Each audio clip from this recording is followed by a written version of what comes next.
Today we are going to do something very unusual for this channel and delve into the realm of bounty speculation, quite specifically what the Straw Hat bounties will total after the conclusion of the Wano arc. First and foremost, I'd like to say that I believe that Wano will be a series-defining arc, one that is going to shape Luffy and the Straw Hats into figures worthy of conquering the Grand Line, and in Luffy's case specifically, becoming the Pirate King. Therefore, I believe that the conclusion of Wano will be one of the, if not the very last bounty change in the series, and a lot of my quote-unquote predictions here are going to reflect that. I'm also warning you right now that some of these predictions may seem incredibly outlandish, but I just don't believe that there's room to be conservative in One Piece. This is a series where the author has managed to surprise us at almost every turn, so I see no need to play it safe when it comes to speculating over arbitrary numbers. And in fact, let's all just keep in mind that this is an exercise in pure speculation from the mind of a single person. It's also an exercise in fun and sharing ideas, so if my speculation does not agree with yours, then that's great. Please do cordially state your disagreement in the comment section, just don't be a dick. And because I find the format of most bounty speculation videos boring, almost universally starting with Chopper, then moving to Nami, and so on and so forth, we are going to say screw all of that and begin by examining Zoro. As the right-hand man of the future Pirate King, Zoro is due for a massive increase from his frankly far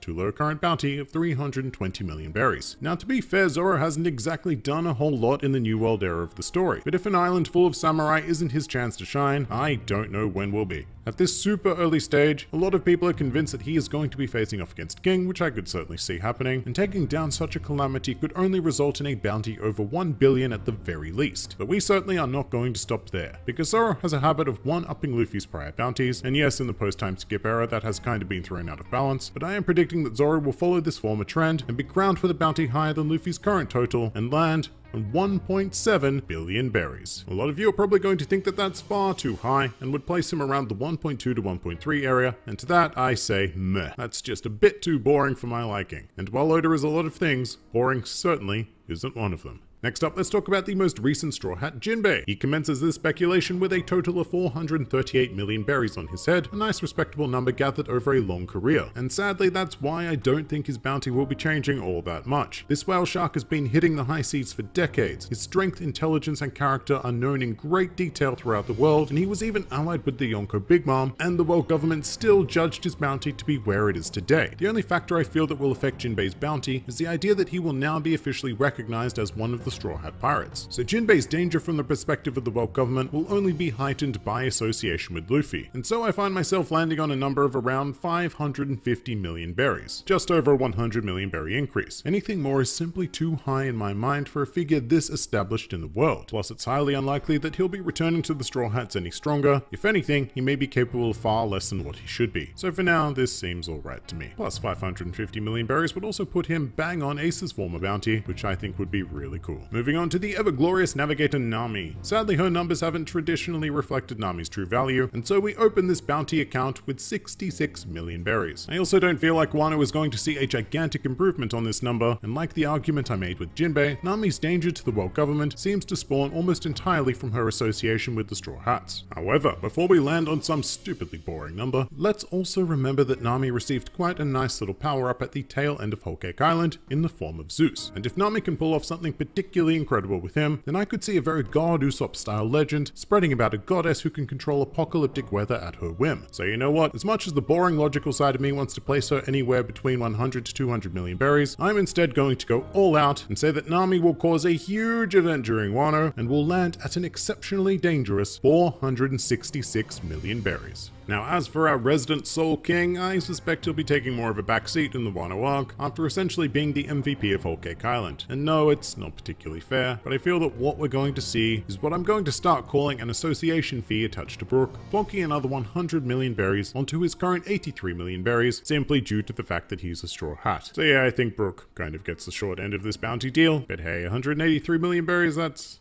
still good, isn't it? Alright, now Usopp is a difficult one to predict, but during the Dressrosa arc he made a serious name for himself, albeit in a comical way. But God Usopp is now a renowned combatant of the seas, and with such a legend behind him, his presence on Wano will most certainly be noticed, and after helping to take down what could be 2 Yonko in a single arc, I suspect that the legend will continue, with Usopp receiving a jackpot level bounty of 777 million berries, and continuing to be one of the most valuable members of the Straw Hats. As for the most super member member of the crew. In all honesty, Frankie is another tricky one, because his involvement in Wano is difficult to predict. Having sat out one arc, I'm hoping that he does have a decent role in this one, although the main things to think about with Frankie is, will the world government become aware of his knowledge in regards to Vegapunk's work? If they were to discover that Frankie is a pseudo-student of the world's most renowned scientist, then they should start taking him a hell of a lot more seriously. Now, what does serious look like? Well, once again, it's tricky because the world government is wildly inconsistent with what they deem appropriate amounts, and so I'm going to say that Frankie will end up being worth a whopping 294 million berries. That's right, we are going to add one whole god Usopp to his bounty.